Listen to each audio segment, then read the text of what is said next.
আরও একবার ইতিহাস রচনা করলো বাংলাদেশের মেয়েরা। প্রথমবারের মতো অনূর্ধ্ব-20 এশিয়ান কাপে কোয়ালিফাই করেছে বাংলাদেশ। এইচ গ্রুপ থেকে বাংলাদেশের জন্য কোয়ালিফাই করাটা মোটেও সহজ ছিল না। দক্ষিণ কোরিয়া ও স্বাগতিক লাওসের বিরুদ্ধে কঠিন পরীক্ষায় অপেক্ষা করছিল বাংলাদেশের মেয়েদের জন্য। তবে প্রথম ম্যাচে লাওসকে 3-1 গোলের ব্যবধানে হারিয়ে নিজেদের শুরুটা ভালোই করেছিল বাংলাদেশ দল। এর পরের ম্যাচে তিমুর লেসের বিরুদ্ধে গোল উৎসব করেছিল সাগরিকারা। সেই ম্যাচে বাংলাদেশ জয় পেয়েছিল 8-0 গোলের ব্যবধানে। দুই ম্যাচ শেষে বাংলাদেশের গোল ব্যবধান দাঁড়ায় 10+। টেবিল টপার হিসেবে শেষ ম্যাচ খেলতে নেমেছিল বাংলাদেশ। শেষ ম্যাচে দক্ষিণ কোরিয়ার বিরুদ্ধে জয় বা ড্র পেলেই গ্রুপ চ্যাম্পিয়ন হিসেবে পরের রাউন্ড নিশ্চিত হতো বাংলাদেশের জন্য।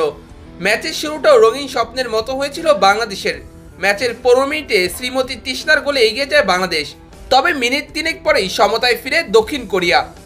ম্যাচের প্রথমার্ধে দক্ষিণ কোরিয়াকে চ্যালেঞ্জ জানালেও সেকেন্ড হাফটা দুঃস্বপ্নের মতোই কেটেছিল বাংলাদেশের জন্য। প্রথমার্ধে 1-1 সমতায় থাকা বাংলাদেশ সেকেন্ড হাফে হজম করে আরও 5 গোল। 6-1 গোলের ব্যবধানে ম্যাচ হেরে যায় বাংলাদেশের মেয়েরা। টানা 3 ম্যাচ জিতে এইচ গ্রুপের চ্যাম্পিয়ন হিসেবে মূল পর্বে পৌঁছায় দক্ষিণ কোরিয়া। অন্যদিকে বাংলাদেশ বসে পড়ে সমীকরণ মিলাতে। বাংলাদেশ বনাম দক্ষিণ কোরিয়া ম্যাচ শেষে সমীকরণ দাঁড়িয়েছিল চীনের কাছে লেবানন হেরে গেলে মূল পর্বে পৌঁছে যাবে বাংলাদেশ।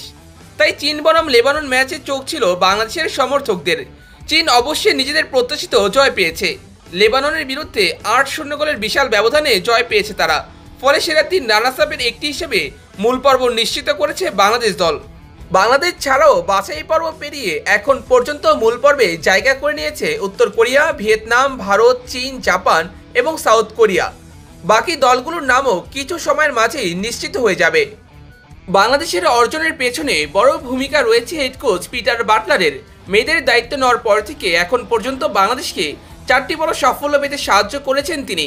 তার অধীনে বাংলাদেশ জাতীয় দল ও অনূর্ধ্ব-20 দল সাফ চ্যাম্পিয়নশিপ জিতেছে এবং প্রথমবার এশিয়ান কাপের মেইন ইভেন্টে জায়গা করে নিয়েছে। এছাড়া সকল ফুটবলাররাও নিজেদের কাজটা দারুণভাবে করেছেন। আজকের ম্যাচে আলাদা করে নজর কেড়েছেন বাংলাদেশের গোলরক্ষক। দক্ষিণ কোরিয়ার বিরুদ্ধে 6 গোল হজম করলেও আলাদাভাবেই তার প্রশংসা করতে হবে। গোলরক্ষক রানী মণ্ডল আজ 1 ভার্সেস 1 সিচুয়েশনে 4 বার বাংলাদেশকে রক্ষা করেছেন। ম্যাচের 23 মিনিটে দারুণ সেভ দেওয়ার পর বিরতির আগ মুহূর্তে ডিবক্স ছেড়ে এসে বল আটকেছেন। ম্যাচের 56 মিনিটেও তার জন্য বেঁচে যায় বাংলাদেশ দল। এছাড়া লাওস এবং তিমুর লেসের বিরুদ্ধেও ভালো কিছু সেভ দিয়েছিলেন তিনি। বাংলাদেশের মেয়েরা বারবার ভালো ফলাফল এনে দিচ্ছে বাফুফেকে। এবার বাফুফের উচিত মেয়েদের পরিচর্যার দিকে খেয়াল রাখা। বিশেষ করে মেয়েদের বাসস্থান এবং খাদ্য তালিকা পরিবর্তন এখন বাধ্যতামূলক হয়ে দাঁড়িয়েছে।